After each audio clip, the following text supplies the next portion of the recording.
My name is Rhianna Li, and I'm going to be a junior in the fall. And today we are going to be asking Dr. Cain some questions. Sure. Dr. Cain, I'm sure a lot of people are curious. What attracted you to the Rockwood School District? Well, Rhianna, I want to start by thanking you. I appreciate you taking time out of your very busy summer to sit and have a conversation with me.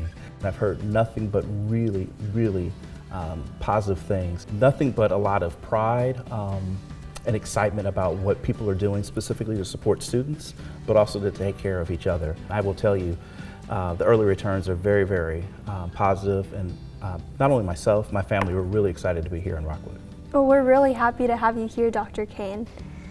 What is your vision for our school district, and what are some short-term and long-term goals that you have? I have said this in private, and I've said it publicly. This district has all of the conditions that are prime and present to be the leader in the state of Missouri. You're going to hear me say a couple of things with some frequency. The first is that the classroom is the reason that we have a school district.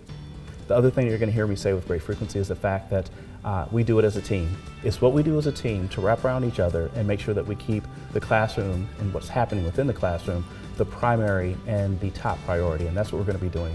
What are some strategies we can be implementing to keep the Rockwood School District academically competitive and lead future high school students to be successful and have bright futures? So there's a strong tradition in terms of academic excellence in this district, there's no question about that.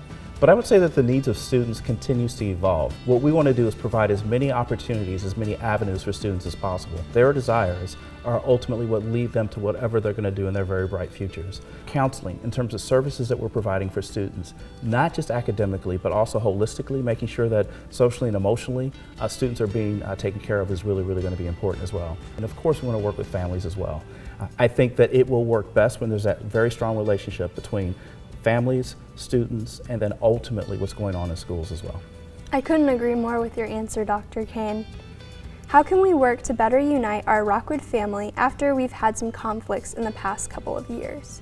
I know there are a number of questions as it relates to what's happening specifically in terms of what's being shared from staff to students within classrooms, and I think it's critically important that we're transparent.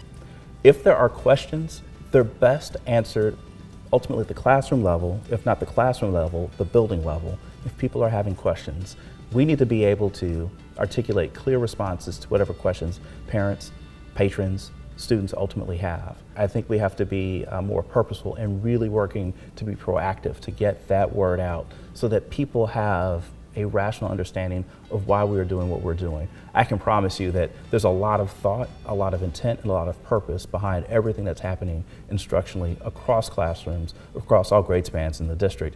What are some of the ways you plan to address the shortage of teachers and bus drivers specifically? This is all about team. In terms of the fact that the team is needed to ultimately serve students, staff, and ultimately the community as well as we possibly can. We rally around whatever gaps or holes that we have so that we can ultimately meet the needs of students. Every single day there's something that happens that could be celebrated here in Rockwood. Everyone is needed, every single employee group, and we're going to do it best when we're all recognizing that fact and really showing appreciation for the work of all of the employees that are spending countless, by the way, hours to support what's happening with students in learning spaces and elsewhere. We need to count our blessings and be very thankful for what we do have and support one another as we do all the work that we do on a daily basis. That was such a wonderful answer, Dr. Cain.